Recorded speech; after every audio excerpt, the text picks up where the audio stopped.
कभी आप ब्रह्म मुहूर्त में जगे हैं? जगकर देखिए, संध्या होने के पश्चात जब रात्रि का अंधकार सारे संसार को धीरे धीरे अपने अंधकार में निगलने लगता है, तो यही अंधकार ब्रह्म मुहूर्त में भोर होने से ठीक पूर्व तनिक अधिक काला हो जाता है। कुछ समझे? हमारा जीवन भी कुछ ऐसा ही होता है। जब हमारे जीवन की समस्याएं अपने अंत पर होती है, तो यही समस्याएं एक भीषण रूप लेकर हमारे समक्ष प्रस्तुत हो जाती है और ऐसे परिस्थिति में अधिकतर लोग हार मान जाते हैं, भय खा जाते हैं। परंतु यदि आप हार न माने, भय न खाएं, दृढ़ रहें, निरंतर आगे बढ़ते रहें, तो प्रकाश के रूप में हमारा स्वागत करने के लिए सूर्य उदय सदा हमारे समक्ष प्रस्तुत रहेगा। आपने बरगद के वृक्ष को देखा है? जितना विशाल उतना दृढ़। पतझड़ में वो सूख जाते हैं, परंतु दुर्बल नहीं होते, टूटकर गिरते नहीं। और उसके विपरीत दलदल में उपजे वृक्षों को देखिए, वो दिखने में तो बड़े होते हैं, पतझड़ आए या शीत सदा हरे भरे होते हैं, परंतु इतने दुर्बल होते हैं कि जल धारा के हल्के से वेग से वो गिर जाते हैं। परंतु ऐसा क्यों होता है? कारण है जड़ें। जिसकी जड़ें दृढ़ भूमि में है, वो हर चक्रवात, हर ऋतुओं को सह लेता है, और जिसकी जड़ें दलदल में है, वो स्वयं की जड़ों को दुर्बल बना लेता है। कुछ ऐसा ही मनुष्य भी होता है, जो अधर्म, कुकर्म और असत्य की धरा पर उपजा है। वो समय की एक मार भी नहीं सह पाता, और जो मनुष्य सत्य, धर्म की धरा पर उपजा है, वो हर समस्या से अविचलित हो जाता है। अब आप पर निर्भर करता है कि आप क्या बनना चाहते हैं। हमारे जीवन में मित्र और शत्रु बड़ा महत्व रखते हैं। यदि गंभीरता से सोचा जाए तो ऐसा कोई क्षण नहीं जब हम अपने मित्रों के बारे में ना सोचते हो या फिर अपने शत्रुओं के बारे में। हमारा हर कार्य या तो हमारे मित्रों के हित के लिए होता है या फिर हमारे शत्रुओं के अहित के लिए। हम हर स्थान या तो अपने मित्रों के साथ होते हैं या फिर अपने शत्रुओं के साथ। कोई नहीं चाहता कि उनका शत्रु प्रसन्न रहे। हर कोई अपने शत्रु को नष्ट कर देना चाहता है, और ऐसा करने के लिए वो हर संभव प्रयास करता है। उसे आर्थिक, मानसिक और शारीरिक हानि पहुंचाने का प्रयास करता है। परंतु यदि मैं आज आपको ऐसा मंत्र सिखाऊं जिससे आप अपने शत्रु को सदा के लिए नष्ट कर दे तो, और वो मंत्र है मित्र बनाना। अपने सभी शत्रुओं को अपना मित्र बना लीजिए और आपके सारे शत्रु स्वतः ही समाप्त हो जाएंगे। मैं क्या कर रहा हूं? मैं दिए प्रज्वलित कर रहा हूं ताकि अंधकार को मिटा सकूं। अब आप कहेंगे कि इसमें कौन सी बड़ी बात है ना?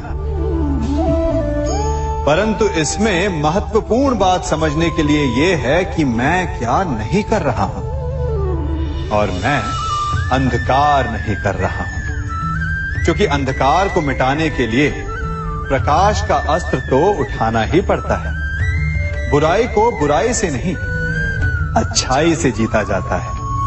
अन्याय को अन्याय से नहीं, न्याय से लड़ा जाता है। क्रोध को क्रोध से नहीं, क्षमा का साथ लेना होता है। ठीक उसी प्रकार एक लोहा लोहे को काटता है, परंतु एक ठंडा लोहा ही गर्म लोहे को काट सकता है। इसलिए यदि आपको अपने जीवन में विजयी होना है तो अपने शस्त्रों को, अपने अस्त्रों को सोच समझ कर उठाइए, क्योंकि एक अनुचित सोच परिणाम पर भारी प्रभाव डाल सकती है। आप सब सोच रहे होंगे कि ये क्या मैं करने लगा। मैं इस पौधे को जड़ से उखाड़ रहा हूं। आश्चर्य हो रहा है ना कि एक पौधे को उखाड़ना या काटना ना केवल एक अपराध है अपितु पाप भी है। तो फिर मुझे ऐसा करने की क्या आवश्यकता पड़ गई? क्योंकि कई बार विनाश ही सृजन तक पहुंचाता है। यदि नया भवन बनाना हो तो पुराने भवन को गिराना पड़ता है। व्यवस्था को परिवर्तित करने के लिए क्रांति लानी पड़ती है। और उसी प्रकार यदि किसी वृक्ष या किसी पौधे की जड़ों में घुन लग जाए या उसका मूल सड़ जाए तो उसे जड़ से उखाड़ देना ही श्रेयस्कर होता है, ताकि उस स्थल पर नए पौधे उपज सके। युद्ध करना पर्याय नहीं, परंतु कभी कभी शांति के लिए युद्ध करना आवश्यक हो जाता है। संसार में सबसे श्रेष्ठ क्या है? फूल या कांटे, प्रेम या घृणा, संपन्नता या दरिद्रता, मित्र या शत्रु? बताइए। अब आप भी कहेंगे कि भला ये कोई पूछने की बात हुई? अवश्य फूल, प्रेम, संपन्नता और मित्र ही श्रेष्ठ है। परंतु क्या आपने अपने जीवन में कभी सोचा है कि हर एक भाव, हर एक वस्तु, हर एक घटना का एक गुण धर्म होता है? त्वचा पर जलन करने वाले फूलों से अधिक श्रेष्ठ वो कांटे हैं जिनसे आप अपने घर की बाढ़ बनाते हैं ताकि वन्य पशु आपके भीतर ना आ सके। वो प्रेम श्रेष्ठ नहीं जो आपको अंधा, लोभी, पक्षपाती बनाता। वो घृणा श्रेष्ठ है जो आपको नया मार्ग दिखा दे। वो संपन्नता श्रेष्ठ नहीं जो आपको कृपण बना दे, मत्तांध बना दे। वो दरिद्रता श्रेष्ठ है जो आपको जीवन में परिश्रम करने की शिक्षा दे। कुविचार देने वाले, बुरा मार्ग दिखाने वाले मित्रों से अधिक श्रेष्ठ वो शत्रु होते हैं जो हमें जीवन का लक्ष्य दे दे। इसलिए अपने जीवन में हर वस्तु, हर भाव, हर घटना के गुण धर्म को पहचानिए और उसके पश्चात अपना चयन कीजिए। स्वर्ण। हम सभी को अपने जीवन में स्वर्ण से कभी ना कभी कुछ ना कुछ थोड़ा या अधिक मोह होता ही है ना? परंतु क्या आपने कभी सोचा कि स्वर्ण को प्राप्त कैसे किया जाता है? जब भूमिगत खदानों से स्वर्ण को निकाला जाता है तब वो एक पाषाण की भांति होता है। ऐसा पाषाण जिससे आप किसी को भी मार सकते हैं, परंतु उसे आभूषण के रूप में स्वयं के शरीर पर धारण नहीं कर सकते। यदि उसे आभूषण बनाना है तो उसे लंबी यात्राएं करनी होती है। उस पाषाण को पिघलना होता है। सुनार के हथौड़ी की अनेकों चोटें खानी पड़ती है। फिर काट छाट और उसके पश्चात जाकर वो ऐसा आभूषण बनता है जो हमें वर्षों तक, सदियों तक लुभाता रहता है। इसलिए यदि आपको समय पर विजय पानी है तो स्वयं के निर्माण पर समय देना होगा। हम सभी सुनते आए कि जो वीर होता है, साहसी होता है, शौर्यवान होता है, उसके समक्ष सारा संसार झुकता है। वीर भोग्य वसुंधर। परंतु वीरता है क्या? शौर्य क्या है? साहस क्या है?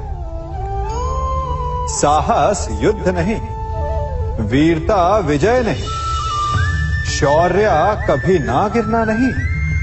साहस किसी चुनौती के समक्ष खड़े होने का भाव है, तो वीरता उस चुनौती को उत्तर देने के लिए पूर्ण परिश्रम लगा देना है।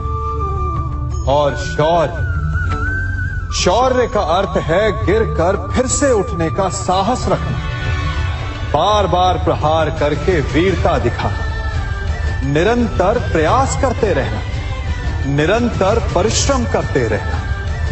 इसलिए विजयी होने से अधिक महत्वपूर्ण है शौर्यवान होना, क्योंकि जो शौर्यवान है उसे विजय मिलना निश्चित है। कभी किसी पक्षी को घोंसले की नींव बनाते देखा है? अथक परिश्रम करके तिनका तिनका बिटोर कर वो पक्षी अपना घोंसला बनाता है, अपनी संतान के लिए एक सुरक्षित घर बनाता है। और फिर कहीं से तीव्र आंधी आती है, भारी वर्षा होती है और उसका घोंसला तिनका तिनका करके बिखर जाता है। फिर वो पक्षी क्या करता है?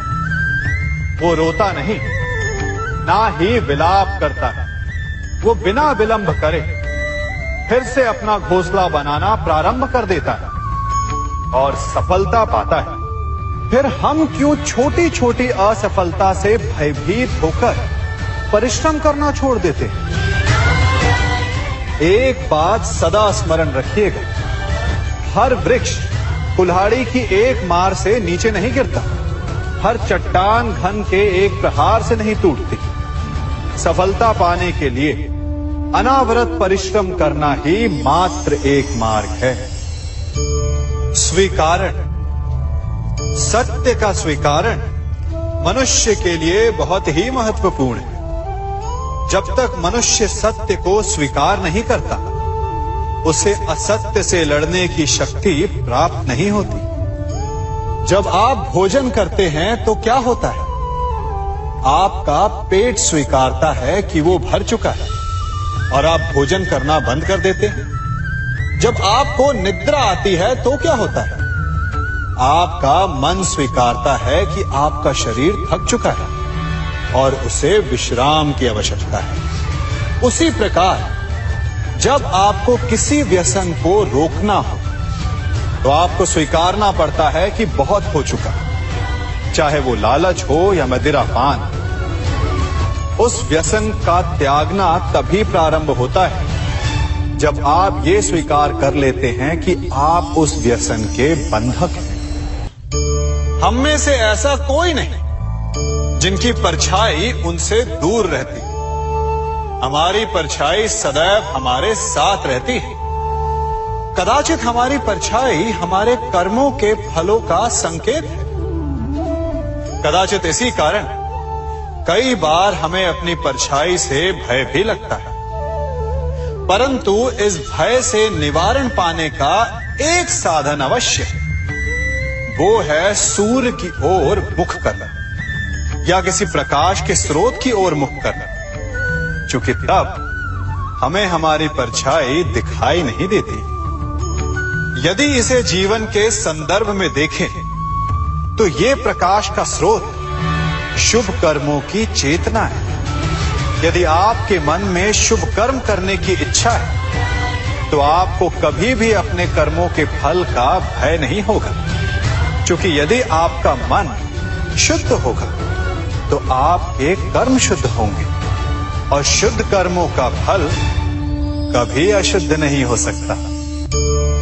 आज मैं आप सबको एक कथा सुनाता हूं।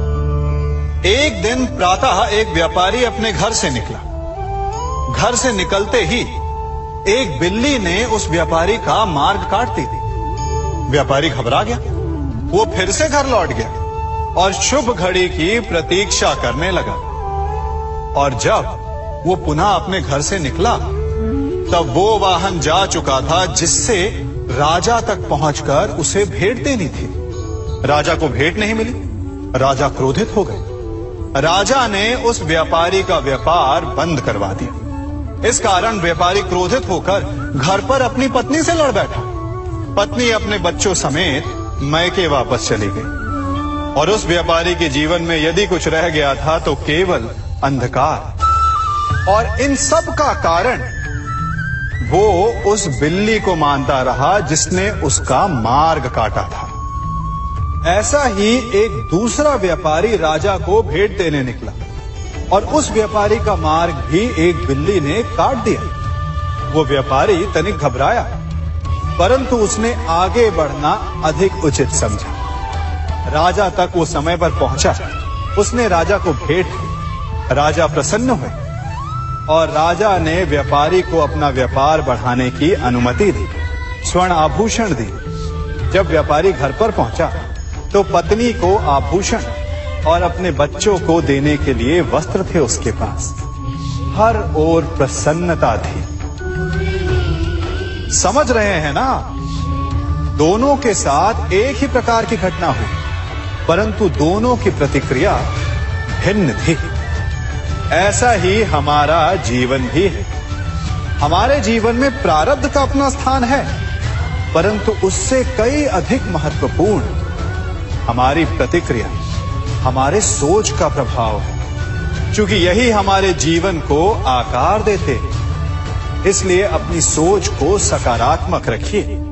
आपका जीवन सदैव आनंदमय रहेगा। आप इन दो पात्रों को देख रहे हैं। मेरे इस पात्र में जल है और ये पात्र मिष्ठान से भरा हुआ है। दोनों ही पात्र भरे हैं, परंतु देखिए, मिश्री को जल में मिला दिया। जल ने मिश्री को अपना लिया। मिश्री ने अपना अस्तित्व खो दिया, परंतु जल को अभिमान है कि उसका अस्तित्व अभी भी बना हुआ है। परंतु जो इस जल को चखेगा उसे अवश्य पता चल जाएगा कि ये जल अब वो जल नहीं रहा, ये अब शरबत बन गया। हमारा त्याग, हमारे बलिदान भी ऐसे ही होते हैं। जो इस बात को अनुभव करते हैं वो समझ सकते हैं कि कैसे हमने समय की धारा को बदल दिया। जो बलिदान देते हैं उनका अस्तित्व कभी नष्ट नहीं होता, अपितु उनका बलिदान संसार में कुछ ना कुछ परिवर्तन अवश्य लाता है। हम सभी कभी ना कभी, कहीं ना कहीं अपने जीवन में यात्रा अवश्य करते हैं। हमारी यात्रा में कभी पक्के रास्ते आते हैं तो कभी कच्चे रास्ते। पक्के रास्ते मनुष्य बनाता है और कच्चे रास्ते जानते हैं कैसे बनते हैं? चलते चलते बन जाते हैं। जब लोग एक स्थान से जाते हैं तो पैरों के दबाव से नीचे की घास कुचल जाती है। बार बार उस मार्ग से जाने से धीरे धीरे मार्ग स्वतः ही बन जाता है। और यही जीवन है, यही नियति है। जब आपके जीवन में आपको मार्ग ना मिले तो रुकिए नहीं, आगे बढ़ते रहिए और आपके पैरों के दबाव से मार्ग स्वतः ही बन जाएगा। हम सभी अपने जीवन में सफलता चाहते हैं, है ना? उसके लिए हम रात दिन परिश्रम करते हैं, कड़ी मेहनत करते हैं, परंतु फिर भी असफल हो जाते हैं।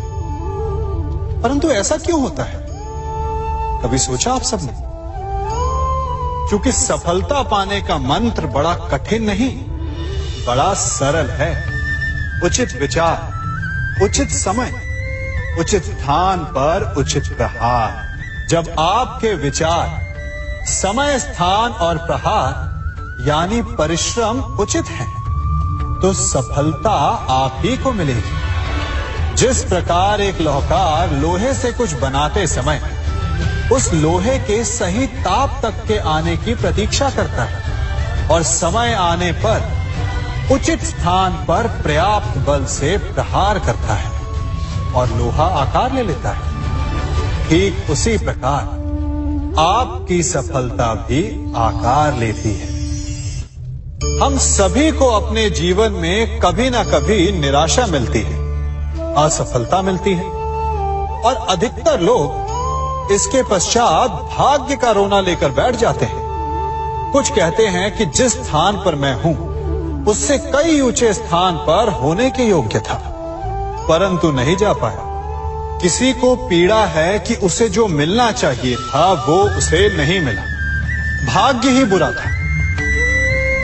भाग्य क्या होता है? भाग्य वन में खिला पुष्प देवताओं को चढ़ाया जाएगा, या किसी सुंदरी की वेणी में वो सजेगा, या फिर उसे कुचल कर उत्पाद बना दिया जाएगा। ये सब एक पुष्प के नियंत्रण में नहीं होता, परंतु जब तक उस पुष्प का अस्तित्व है, सुगंध बिखेरना उसके वश में अवश्य है। परंतु भाग्य हमारे वश में नहीं, और जो हमारे वश में नहीं उसके लिए दुखी होने से क्या होगा। कर्म पर वश है, वो कीजिए और धीरे धीरे भाग्य आपके वश में आ जाएगा, क्योंकि कर्म ही प्रधान है। मनुष्य की सबसे बड़ी दुर्बलता क्या होती है? सोचिए। धन, प्रेम, अहंकार। मनुष्य की सबसे बड़ी दुर्बलता होती है उसके रहस्य। चाहे आप कितने भी शक्तिशाली क्यों ना हो, कितने भी प्रबल क्यों ना हो, परंतु उसके रहस्य उसके नाश की चाबी होती है। इसलिए यदि प्रबल रहना है, शक्तिशाली रहना है, समर्थ रहना है, तो अपने रहस्य को किसी को भी ना बताएं, ना मित्र को और ना ही शत्रु को, क्योंकि समय पड़ने पर कब कौन शत्रु हो जाए ऐसा कहना संभव नहीं। विभीषण को रावण के अमृत कुंड का ज्ञात था, इसीलिए प्रभु श्री राम रावण का वध करने में सफल हो सके। इसलिए उचित यही है कि आप अपने रहस्य को स्वयं तक ही सीमित रखें। मनुष्य का मन बड़ा विचित्र होता है, कल्पना में ही विकास करता है, संपन्न भविष्य का स्वप्न देखता है और कल्पना में ही जो नहीं हुआ उससे भय खाता है। और यही भय मनुष्य का सबसे बड़ा शत्रु है। हमारे भविष्य के मार्ग में, हमारे आनंद के मार्ग में सबसे बड़ी बाधा है। अब आप लोग मुझसे पूछेंगे कि इसका तोड़ क्या है, भय से मुक्ति कैसे पाई जाए? तो ये प्रश्न आप स्वयं से पूछिए। तनिक सोचिए, जब आप एक सुंदर भविष्य की कामना करते हैं तो उसे पाने के लिए आप परिश्रम करते हैं ना। ठीक उसी प्रकार भय से मुक्ति पाने के लिए आप उससे लड़ जाएं और उसका निवारण आपको स्वतः ही मिल जाएगा। इसलिए जब भी भय आपको सताए तो उससे भागे नहीं, उससे घबराए नहीं, क्योंकि भय का काम ही होता है आपको भयभीत करना। इसलिए जब भी भय आप पर आक्रमण करे तो आप भी उस पर पहले ही आक्रमण कर दें। हम सब मित्रों के साथ रहना चाहते हैं, शत्रुओं से दूर रहना चाहते हैं। क्यों? क्योंकि हमें जीवन में आनंद पाना है, जीवन में आगे बढ़ना है, स्वयं को संपन्न देखना है। और यदि किसी से भी आप पूछेंगे कि जीवन में सफलता पाने के लिए सबसे अधिक आवश्यकता किसकी होती है, तो हर एक आपको लगभग एक ही उत्तर देगा। सफलता प्राप्त करने के लिए आपको सच्चे मित्रों की आवश्यकता होती है। परंतु यदि आपको और अधिक सफल होना है तो आपको केवल मित्रों की नहीं, शत्रु की अधिक आवश्यकता है। अब आप कहेंगे, ये मैंने कैसी बात कर दी? तनिक स्वयं सोचिए। जब भी संकट आता है तो मित्र क्या करते हैं? आपकी सहायता करने के लिए आपके साथ खड़े हो जाते हैं, और संकट के समय में शत्रु और बड़ा संकट बनकर हमारे समक्ष खड़े हो जाते हैं। मित्र हमें सहायता देते हैं, अपनी शक्ति देते हैं, परंतु शत्रु आपके भीतर छिपी शक्ति को बाहर लाता है, आपको और अधिक बलवान बनाता है। संगति या साथ, मित्र और साथी मनुष्य के व्यक्तित्व के लिए सबसे महत्वपूर्ण होते हैं। अब आप कहेंगे, ये कैसे? मनुष्य अवश्य अपने व्यक्तित्व के लिए उत्तरदायी होता है, परंतु मनुष्य संगति में ना चाहते हुए भी उसका व्यक्तित्व संगत की भांति हो जाता है। इन पात्रों को देख रहे हैं? मध्य में जल रखा है, इसमें दूध है और इसमें मलिन कीचड़ रखा है। यदि मैं इस जल को इस दूध में मिलाता हूं तो ये जल दूध बन जाता है, और यदि इसी जल को इस मलिन कीचड़ में मिलाता हूं तो क्या हुआ? ये जल कीचड़ बन गया। ऐसी कोई युक्ति नहीं कि जल बिना घुले मिले दूध या कीचड़ में अपना अस्तित्व बनाए रखे या उनसे अलग रहे। और ठीक ऐसा ही मनुष्य के जीवन में भी होता है। यदि एक गुणहीन व्यक्ति गुणवानों की संगत में बैठे तो उसे भी गुणवान समझा जाता है, सम्मान का पात्र समझा जाता है।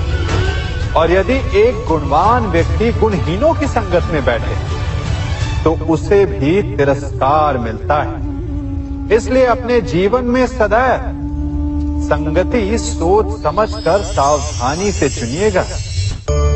कभी खेत में किसी किसान को खेती करते देखा है? वो उसे सींचता है, उसे जोतता है, पशु पक्षियों से खेत की फसल की रक्षा करता है। परंतु एक बात का वो सबसे विशेष ध्यान रखता है कि कहीं खेत में खरपतवार ना उग जाए, क्योंकि एक खरपतवार खेत की सारी फसल को नष्ट कर सकती है। ठीक उसी प्रकार यदि वंश की कोई संतान खोटी निकल जाती है तो वो समूचे वंश का सर्वनाश कर देती है। इसीलिए संतान के लालन पालन में विशेष ध्यान देना आवश्यक होता है, क्योंकि संतान वो फसल होती है जो वंश के आने वाले समय को महान बना सकती है या फिर वंश का पतन भी कर सकती है। मनुष्य भी बड़ा विचित्र प्राणी है। अपनों से नीचे के स्तर के लोगों को वो हे दृष्टि से देखता है, उनका उपहास उड़ाता है, उनसे बार बार कहता है कि तुम्हारा कुछ नहीं हो सकता, तुम भविष्य में कुछ नहीं कर पाओगे। जब मनुष्य के पास धन संपत्ति मान होता है तो वो दूसरों का आदर नहीं करता, परंतु वो एक बात भूल जाता है कि उससे भी अधिक शक्तिशाली कोई अस्तित्व में है, और वो है समय। काल काल अपना चक्र कब बदलेगा ये कोई नहीं जानता। समय अपनी करवट कब लेगा ये कोई नहीं जानता। कोयला भी समय के साथ साथ हीरे में परिवर्तित हो जाता है। इसलिए जीवन में कभी भी किसी का भी उपहास नहीं उड़ाना चाहिए।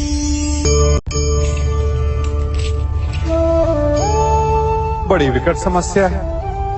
मुझे स्मरण ही नहीं हो रहा कि इस गुच्छे की कौन सी चाबी इस ताले को खोलेगी। बड़ी देर से प्रयास कर रहा हूं, परंतु ये ताला खुल ही नहीं रहा।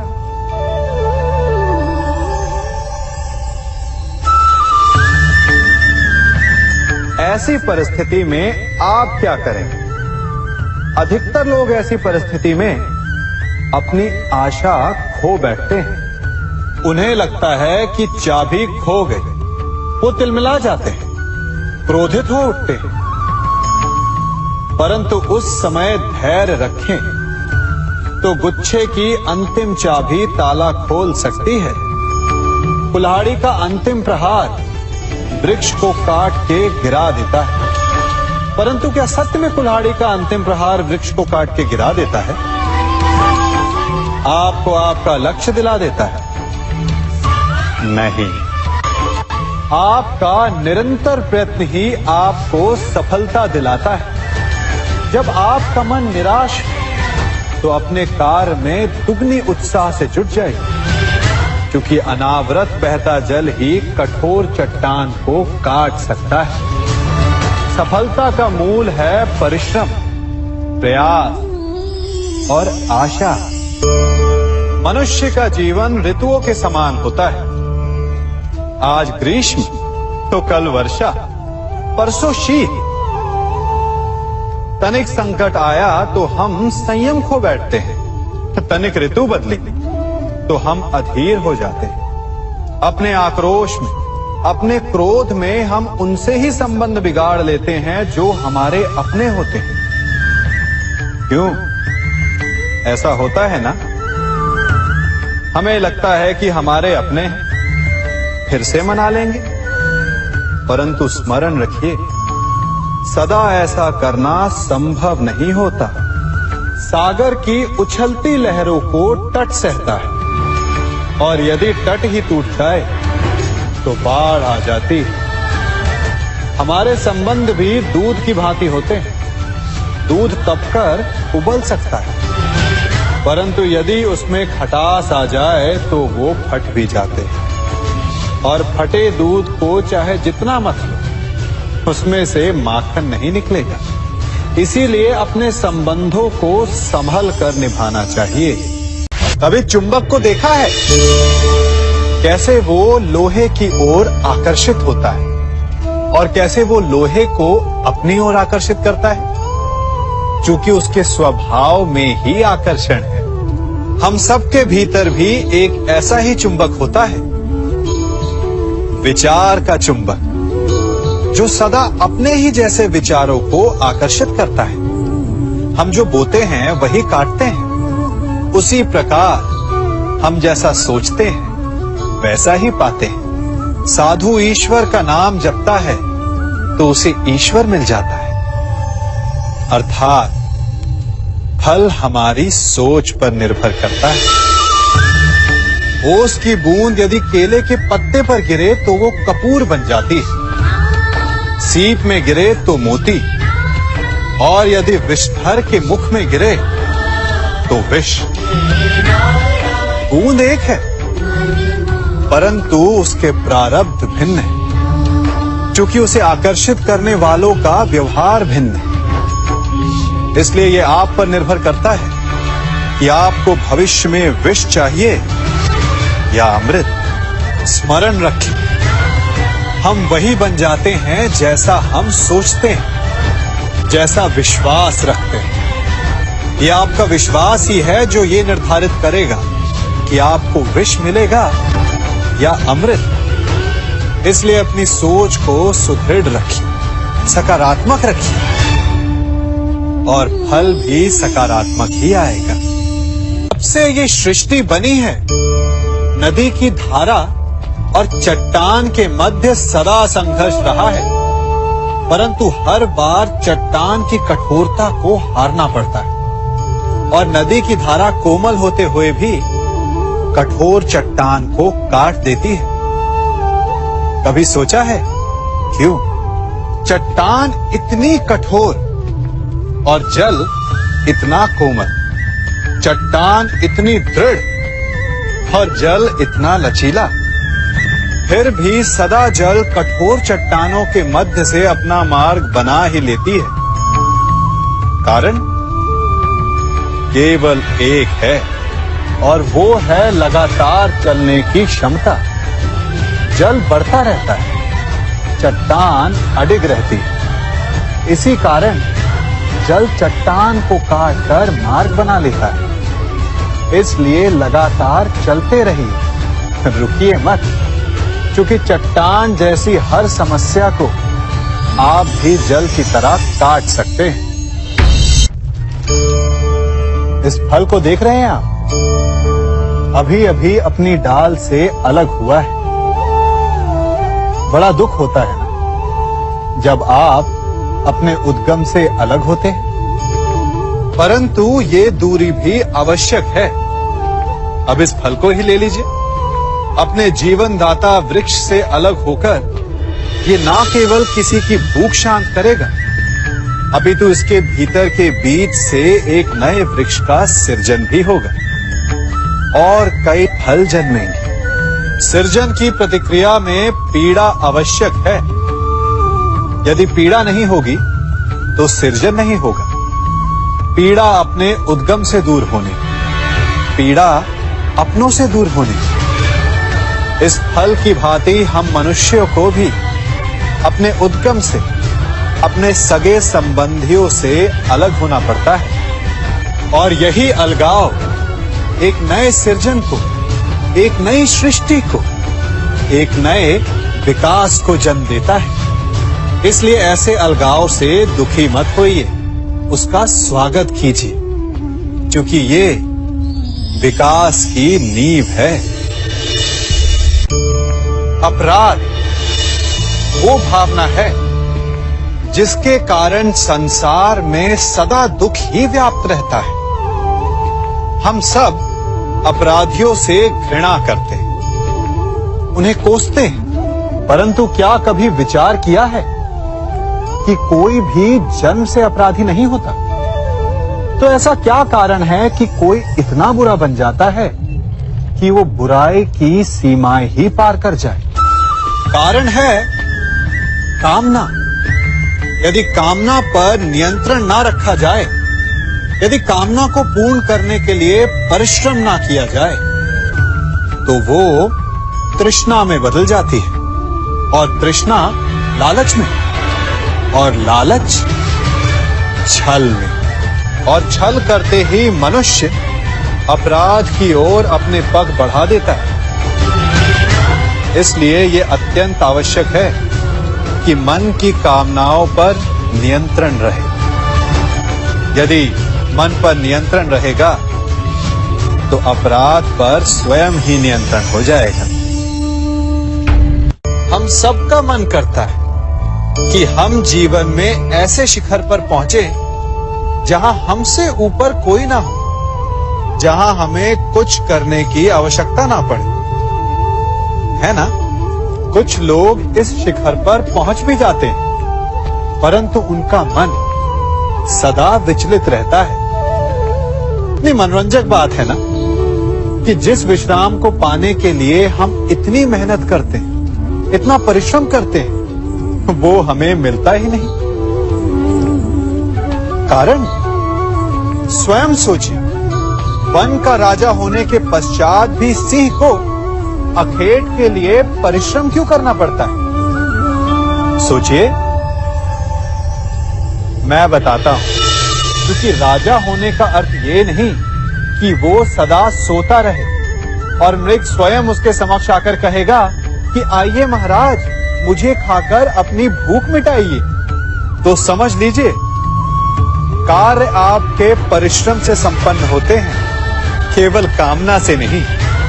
यदि आप नीचे हैं तो सदा स्मरण रखें कि आपका परिश्रम ही आपको ऊंचाइयों पर ले जाएगा, और यदि आप ऊंचाई पर हैं तो वहां पर भी रहने के लिए आपको निरंतर परिश्रम करते रहना होगा। अर्थात परिश्रम से मुक्ति नहीं है, क्योंकि परिश्रम ही जीवन है। सबसे अधिक महत्वपूर्ण क्या है?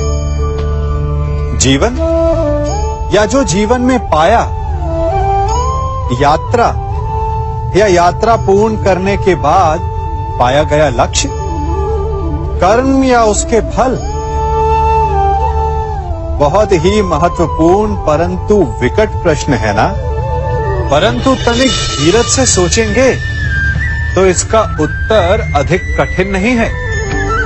यदि जीवन यात्रा है तो उसका लक्ष्य क्या होना चाहिए?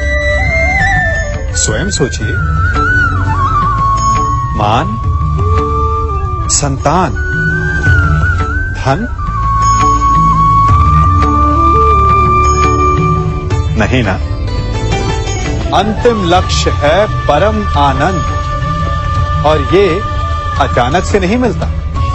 इसे पाने का केवल एक ही उपाय, और वही आपका कर्म, वही आपकी यात्रा भी, और वही आपका प्रारब्ध भी है। और आपको कौन बताता है कि आपके लिए सही क्या है? वो है आपका मन, जो मस्तिष्क की भांति हानि और लाभ नहीं सोचता, जो आपको ये बताता है कि शुभ किसमें, संसार का कल्याण किसमें, आनंद किसमें। यदि आपका मन संयमित है तो वो आपका सबसे महत्वपूर्ण मार्गदर्शक है। जो आपकी यात्रा, आपका लक्ष्य, आपके कर्म और उसके फलों को सबको शुभ बना सकता है।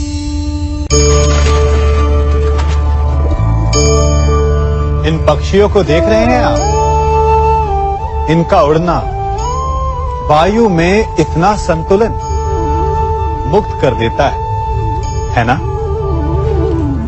इन्हें उड़ते देख आपके मन में भी इच्छा होती होगी कि इन्हीं की भांति आप भी स्वतंत्रता से उड़ पाएं।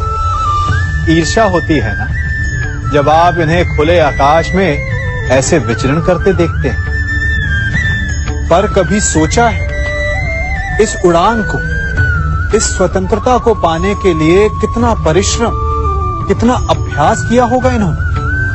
आकाश में उड़ने से पूर्व धरती पर कितना गहन परिश्रम किया होगा इन्होंने। इनके माता पिता ने पहली बार जब इन्हें पंख फड़फड़ाने को उकसाया होगा तो कितनी बार घिरे होंगे। पहली बार वायु में उड़ते समय कितना भय लगा होगा इन्हें। अपनी पहली उड़ान के पश्चात धरती पर उतरते समय गिरकर कितनी चोट खाई होगी। इस उड़ान का, इस स्वतंत्रता का ये मूल है।